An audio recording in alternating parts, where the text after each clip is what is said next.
So Joe Rogan is one of those guys that I watch a lot, and whenever he has a guest on his show, they're talking about something. I'm always curious to see what he got to say or his guests really have to say about that subject. And this was this one time that for some reason his guest was talking about a subject and I was not feeling it because we've been told this story a million times the same way, and to me it does not make any sense. So I'm gonna let you watch the video and then I'm gonna tell you my version of it. And I also believe that you have your own version of it. And if you don't, you let me know what you think about what I got to say and versus what the actual story being told from the Bible or people who goes to church and things like that. So let's watch the video and then you tell me what you think. All right. Like, tell me what the stories were. How did they go? Oh, well, my way of dealing with those stories is to just take them at face value. Here's Adam, here's Eve, here's a garden. There's two trees that are, very important. It's beautiful. Yeah, and then there was a serpent spoke to Eve, took the apple, ate it, gave it to Adam. Yeah, and then out of the garden. God did not want man to become like it. Okay, so let me take a break right here. I want you guys to remember every single thing that he's listing. The apple, serpent, Adam, Eve, and then they got kicked out after eating the apple, all that.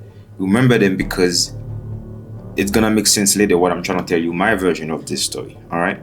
And part of that was keeping the two early people away from the tree of knowledge of good and evil. It's not simply the tree of knowledge, but the tree of knowledge of good and evil, which I think is an important distinction because once they ate from the tree, they were embarrassed because of their nakedness.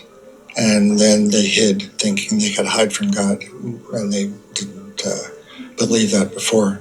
They kind of went into good versus not good, good versus evil, as opposed to true versus false, which was their original state. Okay, I think we can stop there. I think that's enough. This whole story to me does not make any sense. And let me tell you why. And so basically, let me tell you my version. I believe Adam and Eve was in the garden, living their best life. There was no such thing as Eve eat an apple. There was such thing as the serpent came and talked to Eve. That's what I believe. I believe Satan was the one who came and talked to Eve, convinced Eve to have sex with. Okay? And then once they did that, Eve went on and did the same thing with Adam. Because Eve was like, no, I gotta show this to Adam because this is magical, right? And then once she went and did that too with Adam, and then Adam was like, oh, this is actually magical. And then they realized that they were naked. Because why would be the first thing, think about it, why would be the first thing is trying to hide your private part? That's one. Secondly, I believe the reason why that Satan went and speak to Eve, and hopefully, I hope that you guys don't take this the wrong way, I'm talking about the woman, okay? Is because as female, you guys enjoy the fact that someone can come to you and convince you in some way to do something or to make them believe, even if a guy is lying to you.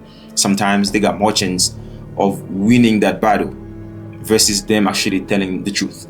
You like when people, when you're being flattered and things like that. That's why Satan chose Eve instead of going to Adam. That's the second one. So basically, there was no apple. There was no such thing that Eve went on and eat an apple, and then all of a sudden, he's like, oh my gosh, I know what's good now. I know what's bad now. I know what I'm supposed to do, what I'm not supposed to do. Sex was the issue. It was not an apple. That's my version of it. It's not that deep. It's pretty simple. Mine kind of makes sense because why are you hiding your private part? You know what I mean? Why are you hiding your private part? And the last point I have is the fact that before all that happened, they had no children. They were just chilling in the garden like two kids who really don't really know what was going on around them, right? They were just enjoying life, living life, and waking up every day, chilling. They had no children. The moment that happened, they left the garden, they had kids. It makes sense, right? So this is to me, this is my version of it. You tell me what you think about my version, and if you have a version of it, share it. Let me know what you think, and don't forget to like, comment, subscribe, because we're gonna come with more stories like this. So again, tell me your version, because I want to know what you think about this, because since I was a kid, I've been hearing the same thing and it doesn't make sense to me. So let me know. All right, I'm out.